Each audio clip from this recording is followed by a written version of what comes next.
Tashmë studiuesit, studentët apo dashamirësit e leximit do të mund të gjejnë zhanrat e librave shqiptare online. Zyrtarizimi i projektit të IPA nga Bashkimi Evropian, në të cilën janë përfshirë Bashkia e Gjirokastër, Universiteti i Aninës dhe Biblioteka e Konicës, ka finalizuar digitalizimin e rrjetit të bibliotekave greke dhe asaj shqiptare. Ky projekt, i cili nis me rikonstruksionin e bibliotekës Gjirokastër, do të përfshijë online edhe 50 orë traditë dhe folklor në rajonin jugor. Digitalizimi ju vjen në ndihmë tashmë studiuesve, studentëve apo lexuesve, të cilët mund të gjejnë online çdo lloj libri në 3 gjuhë të huaja: shqip, anglisht dhe greqisht.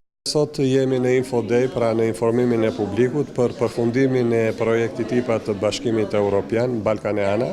Është një projekt 3 palësh me 2 partnerë, Universitetin e Aninës dhe Bibliotekën e Konicës.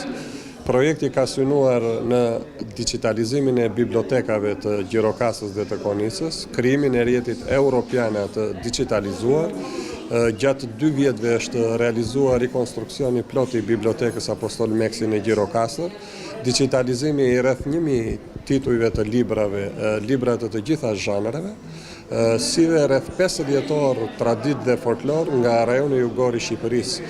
Pjesëmarrja në këtë rrjetin evropian të digitalizuar jep mundësi tashmë të gjithë studiuesve, studentëve, nxënësve të kërkojnë literaturë në 3 gjuhë: shqip, greqisht dhe anglisht, si në palën shqiptare, ashtu dhe në palën greke dhe në krejt rajonin e Ballkanit. Është një arritje e Bashkisë së Gjirokastës, është një shërbim i munguar, i cili tashmë është në dispozicion të qytetarëve, studiuesve, nxënësve dhe studentëve të Gjirokastës.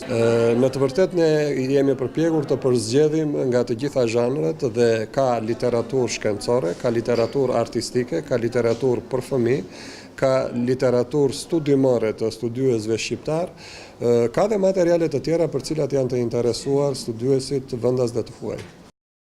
Në përzgjedhjen e librave kanë vënë rëndësinë e veçantë të zhanrave të ndryshëm, prej atyre të fëmijëve deri në literaturë për të rritur historike dhe ajo kulturore.